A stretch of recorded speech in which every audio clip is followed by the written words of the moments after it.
Hi, this is James from Tabletop Gaming Guild, and today we're going to take a look at Sleeping Queens, which is a 2 to 6 player game published by Gamewright Games. In this game, you're going to be trying to collect queens, waking them up, and bring them over to your side, and the player with the required amount of queens is going to win the game.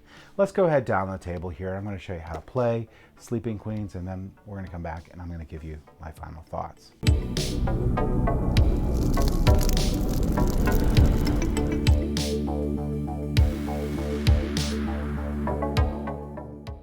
Alright, so this is Sleeping Queens. This is going to be a 2 to 5 player game, and the objective of this game is to be the first player to collect queens equal to what is required for the player count.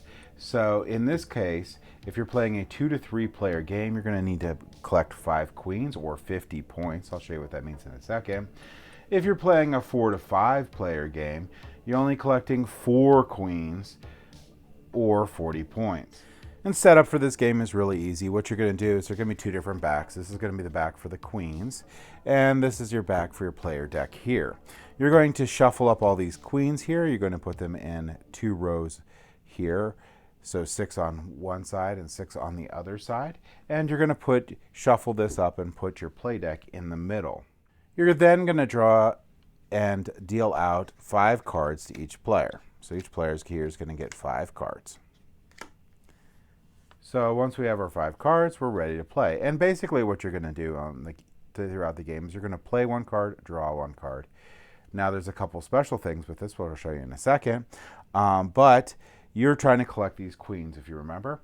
And the way that you're going to collect queens is we're just going to cheat and go through this deck a little bit, is you're going to use these kings. So on my turn, if I play a king here, pull out some more of these cards to show you here in a second. If I put this king here, I can pick one of these queens.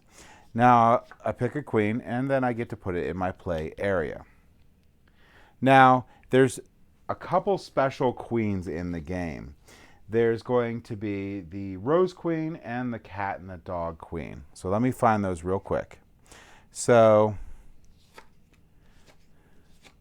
the rose queen, so I'll flip these back over. If I would have got the rose queen instead, I get to get the rose queen, put it in my play area, and then I get to pick another queen and put it in my play area.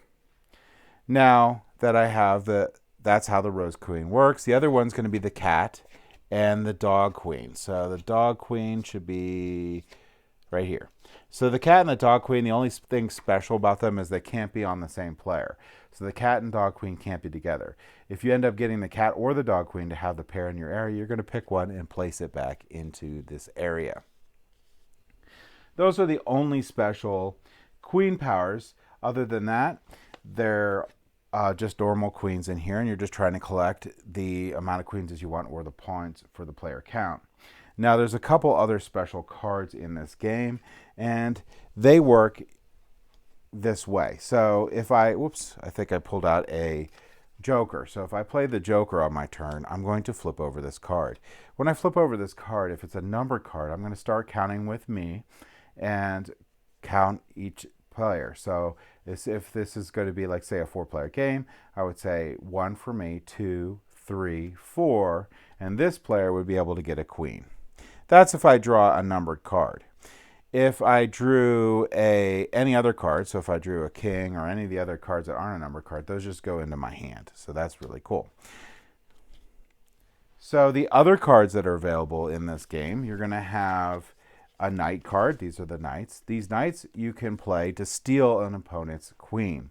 But if the opponent has a dragon in their hand, they can play the dragon and defeat the knight. Now, whenever this happens, the player that played the dragon also draws a card along with you to replace the card that was played. You're always going to have 5 cards in your hand. The other thing you can do, and I believe I have them in my hand, I do, you could play a potion. If you play the potion, it's going to put the queen asleep. If you put a queen asleep, they get flipped over and put back into the middle of the board here, unless they have a wand. If they have a wand, they can prevent you from being able to use the queen. The other 2 special things you can do on your turn is if you have pairs of numbers. Now, numbers really don't mean anything in this game other than these 2 parts here I'm going to show you. So the first part, if you have a pair, you could discard the pair and then draw 2 cards. Now, if you have an addition equation, so 7 plus 3 equals 10, if I have that and I put that down, I can draw 3 cards.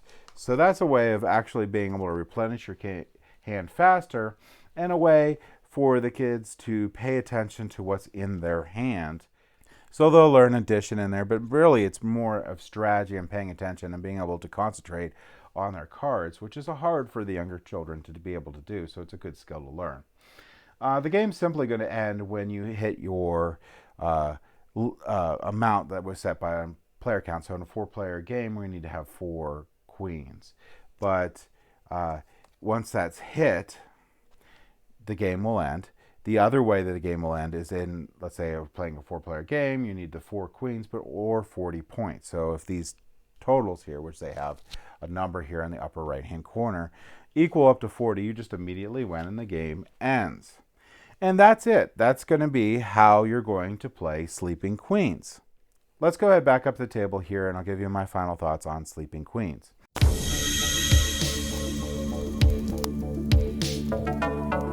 So that was Sleeping Queens.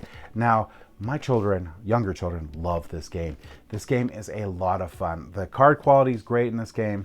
If we wear out the copy, this game is actually not that expensive, so we'll just replace it. I really think that this game will be played enough to have that happen. My kids love this game. They love getting the queens on there and the different easy interactions with the cards. I was a little worried about teaching it, and they picked it up really quick. And just for reference, I have a 4 and a 6-year-old, so that's a very young age to learn a game. Now they play other games too, so we play a lot of board games with them, so that does help a little bit in there. But I do think that if you're looking for a great card game to play with kids, Sleeping Queens is it. It is wonderful, it is very engaging, and it's a lot of fun. The only thing that was still a little hard for them to grasp, or mainly remember, is the addition thing, where you can play 3 cards, but you have to figure out an addition equation to be able to do it. That's a little hard for them to remember. When they do, they get so excited when they can put 3 cards down. It's insane. I just really like how much fun they have and how much engagement they get in this game.